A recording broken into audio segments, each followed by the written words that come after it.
और आज का जो थॉट है that is about dreams, how having a dreams make a difference. And ऐसा कहते हैं कि अगर आप कोई सपना देखते हैं, कोई पर्पस है आपका, it always helps if you right it down. अगर आप उसे लिख लेते हैं, वो उतना कमिटमेंट हमारा बढ़ जाता है। तो ये एक व्यक्ति की कहानी है असली, how he achieved what he achieved in his life. उस व्यक्ति का नाम है मॉन्टी रॉबर्ट्स। हम उसे जाने या ना जाने वो इम्पोर्टेंट नहीं है, कहानी इम्पोर्टेंट है।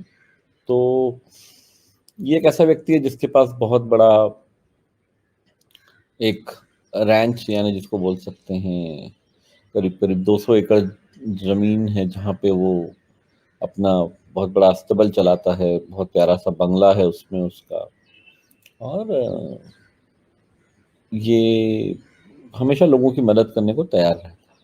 तो जिस व्यक्ति ने ये कहानी बताई, वो व्यक्ति चैरिटी के फील्ड में था। तो कई बार बहुत सारे प्रोग्राम करने की आवश्यकता पड़ती थी चैरिटी के लिए, पैसा रेज करने के लिए।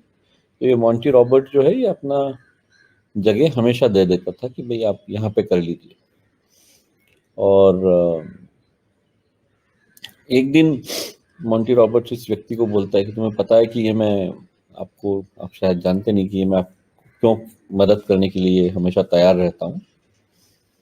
तो वो कहानी बहुत पुरानी है। तो ही शेयर्स कि बोले बहुत पहले एक छोटा बच्चा था जिसके पिताजी जो है वो घोड़ों के ट्रेनर थे।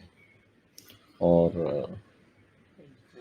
पूरे राज्य में इधर से उधर घूम के वो घोड़ों को ट्रेनिंग देते थे। बहुत सारे अलग अलग अस्तबल के मालिकों के लिए वो काम करते थे। और ये जो लड़का जिसके पिताजी ये घोड़ों के ट्रेनर थे, ये अब उसकी पढ़ाई भी इम्पैक्ट होती थी क्योंकि बार बार शिफ्ट होना पड़ता था इधर से उधर।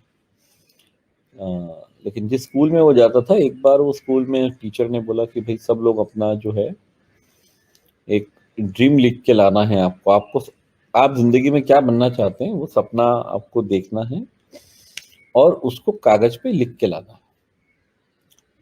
तो ये जो छोटा बच्चा है वो एक पूरा रात भर बैठ के 7 पेज का बहुत लंबा, बहुत डिटेल में लिखता है कि वो क्या करना चाहता है। ये बच्चा लिखता है कि मैं चाहता हूँ कि मेरा 200 एकड़ का फार्म हो, और उसमें ये इस तरह से एक 4 मंजिला मकान हो बीच में, उसमें इस तरह ये इस जगह पे अस्तबल बनेगा। मतलब पूरा वो उस फार्म का या जो खेत वो खरीदना चाहता है,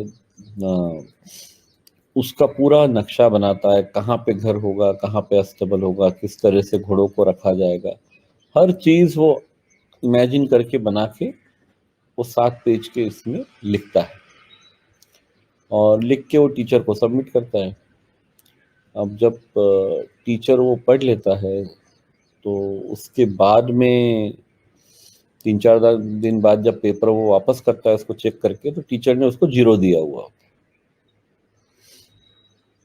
टीचर बोलता है कि भाई ऐसा है, ये जो तुमने सपना देखा और लिखा है, ये तुम्हारे जैसे व्यक्ति के लिए, जो एक साधारण से घोड़े को ट्रेन करने वाले व्यक्ति का बेटा है, उसके लिए ये सपना देखना उचित नहीं है। ये बहुत बड़ा है, और तुम एक काम करो, इसको थोड़ा सा ठीक करके लाओ, तो फिर मैं कंसिडर करूंगा कि तुम्हें नंबर दिए जाएं पासिंग के। तो ऐसा बोल के वो उसको वापस दे देता है उसकी कॉपी। और ये लड़का बहुत सोचता है, जाके फिर अपने पिताजी से बात करता है कि ऐसा ऐसा हुआ है। पिताजी बोलते हैं यार तुम्हें डिसाइड करना है, ये तुम्हारी जिंदगी है, it is for you to decide कि तुम इस सपने को बदलना चाहते हो या ऐसा ही रखना चाहते हो। और that is when the little boy decides, वो छोटा बच्चा डिसाइड करता है कि नहीं, मैं तो ये बदलूंगा नहीं। वो टीचर को बोलता है आप मेरे को 0 ही दीजिए, मैं इसको नहीं बदलने वाला। And then Monty Roberts tell this guy, जो चैरिटी वाला बंदा है, उसको बताता है कि मैं ही वो लड़का हूँ, आई एम दैट गाय, मैं वो लड़का हूँ जिसने ये सपना देखा था 20 साल पहले, और आज ये सब मैंने अचीव कर लिया है.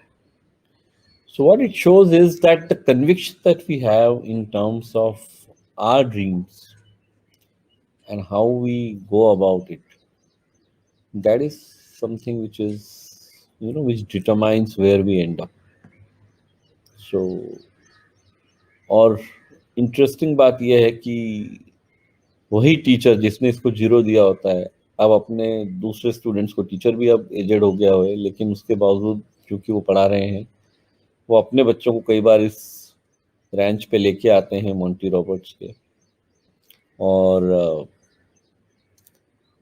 और उसको भी कहते हैं कि भाई मुझे माफ करना, क्योंकि सिर्फ तुम्हारा नहीं, बहुत सारे लोगों के ड्रीम शायद मैंने रोकने की कोशिश की होगी, पर तुम्हारे जैसे लोग बहुत कम है जिन्होंने मेरी बात नहीं सुनी और अचीव किया जिंदगी में जो वो कर सकते थे. सो सीखने वाली बात यह है कि हम आज किस स्टेज पे हैं उससे कुछ फर्क नहीं पड़ता है, हम कितने भी बड़े सपने देखें वो पूरे हो सकते हैं. So keep your dream, don't ever give it up, keep your dream. अपना जो भी आप सपने देख रहे हैं उनको आप एकदम सुरक्षित रखें, उसको किसी और के कारण उसको ना बदलें. कोई दूसरा आपकी जिंदगी का डेस्टिनेशन या आपकी जर्नी डिसाइड नहीं कर सकता.